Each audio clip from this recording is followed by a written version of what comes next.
Abot kamay na nga raw ang mga bago at kakaibang pasyalan dito sa Maynila. Wow! What a supportive dad you are! At Gina G tayong sasamahan ni Harry mula sa nangungunang afternoon series, ang abot kamay na pangarap. Let's go! O, wag na masad at magdrama dahil gagala tayo kasama ni Kapuso Sparkle artist, Rahil Birria. Hello mga kaaha, it's your Kuya Rahil Birria here. Well, I got you mga kaaha. Andito tayo sa Playlab, ang first ever digital playground sa ating bansa. Ano, tara, pasukin na natin. Let's go! Binubuo ito ng 14 play installations, all of which were created through partnerships between Filipino multimedia artists and international digital professionals from Singapore, Hong Kong, and Russia. Sa unang installation, talagang gagana raw ang inyong imagination. Ang gagawin natin dito is to use the tools para ma-redirect natin yung water sa iba't ibang plants. Try natin tong umbrella. Ayan natin. So guys, nakikita nyo, dalawa na yung direction niya. Pero wala siyang plants tinatamaan. Yan, tumatama na siya. Ito na lang dalawa. Ayun guys, nag-grow siya, naging cactus. Kung gusto nyo namang mag-alaga ng isda pero lagi na lang nauuwi sa drawing, pues, yung drawing na yan, gagawin nating isda. Actually, artist talaga ako dati pa eh. Matagal na. Ito talaga passion ko nung bata ako eh. Unang kulay gagamitin natin is orange. Kasi favorite fish ko sa sea is si Nemo. Ang tawag dyan, sarili ko siyang creation. Ito ay isang basket fish. Kasi basketball ang kanyang hugis at basketball ang aking paboritong sport. Para mas bagay ang pangalang fishball. Fish tayo, hehe. Mga kaha, ayan, isascan na natin siya. Mga kaha, hanapin natin ang aking master fish. Totoo nga, ang drawing naging isdang nagsiswimming. Amazing! Mga kaha, ayun. Aking master fish. Okay ka lang. Ingat ka dyan, ha.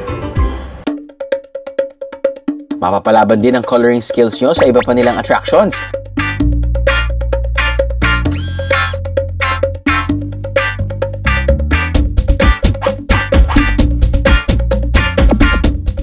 Green. Ang mga ganitong digital drawing activities nakatutulong din sa mga bata.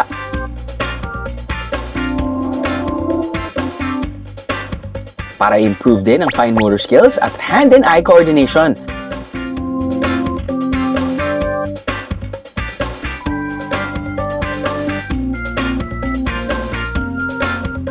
Sa halagang 300 pesos for 1 hour, mag-enjoy at matututo na ang mga bata at pati ang mga young at heart. Masaya, natutuwa yung anak ko. So, lalo na dun sa slide. Hindi lang po ito pang bata, pang parents din, pang lolo't lola. Sama nyo na po buong barkada.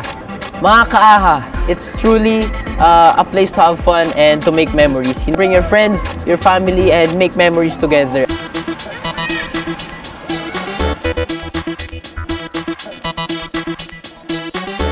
Happiness overload dahil may 3 branches sila.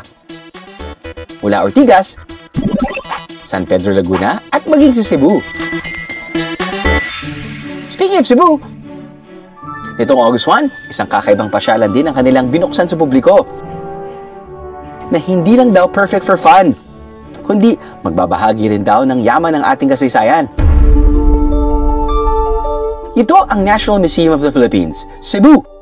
Ang kauna-unahang pambansang museo sa Queen City of the South. Isa sa mga binibida ng museo, ang fossilized Cebu Tamaraw na pinapaniwalaang nag-exist 10,000 to 100,000 years ago.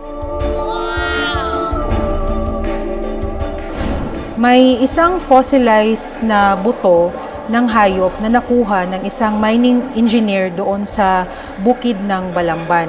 Isinangguni niya ito sa mga eksperto at doon nila nalaman na ito pala ay galing sa isang species ng water buffalo na tinatawag na Bubalo cebuensis.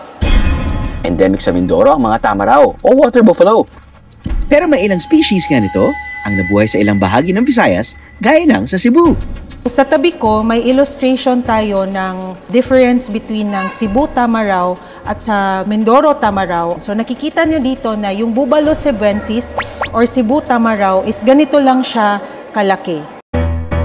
Bukod sa mga fossil, yaman ding maituturing ng mga Cebuano ang mga archaeological artifact na natagpuan pa mula sa mga lumubog na galleon o barkong pangkalakal during Spanish colonization.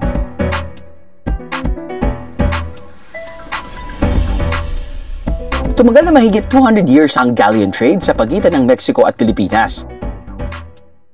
Kaya hindi nakapagtatakang maraming artifacts ang matatagpuan sa pusod ng ating mga karagatan.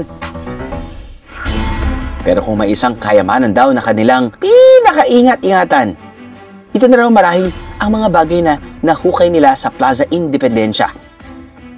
Ito ang gold death mask. Hindi lang daw ito ay itinuturing na treasure dahil sa mga pira-perasong gold sheet, kundi patunay rin daw ito ng mayaman nating kultura at kasaysayan ng mga Pilipino.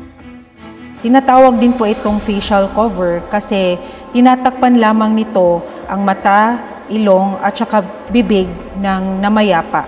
Sa paniniwala na hindi mapasukan ng masamang espiritu yung katawan ng namayapa nilang mahal sa buhay. Isang mahalagang ritual sa libing ng mga sinaunang Pilipino ang paglalagay ng gold death mask. Pinapaniwalaang laganap ito noong 1400s. Panahon kung kailan hindi pa nasasakop ng mga Espanyol ang Pilipinas. At alam niyo ba kung sino raw ang posibleng nagsuot ng gintong maskarang ito? Walang iba kundi ang mga yumaong datu o pinuno noon ng tribo. Ayon sa kasaysayan, gold is considered as a measure of social status and high ranks. At ang nakasisilaw na nito, ginagamit daw noon bilang pantaboy sa mga masasamang espiritu.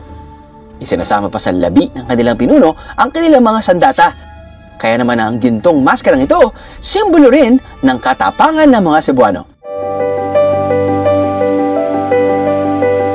Marami talagang mapupulot na magagandang lessons dito sa National Museum. Ang ating National Museum of the Philippines ay bukas sa lahat ng publiko at free po siya. Sa mga bagong pasyalan, talaga namang abot kamay na natin ang hinaharap. At maging ang mga kwento mula sa nakaraan. Aha!